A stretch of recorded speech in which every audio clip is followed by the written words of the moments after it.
Shaharning markazida qumli plyaj sezoni ochildi.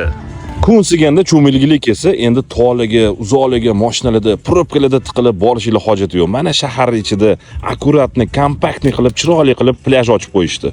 Bolalar bilan bemalol qo'rqmasdan kelsanglar bo'ladi, chunki suvning chuqurligi mana mashtadan sekin chuqurlashib ketaveradi. Hop, endi suvning haroratini ko'ramiz. Taxminan 21-22 gradus iliq. Lejaklar zontiklari bilan qilib qo'yilgan. Mana qumini qaranglar.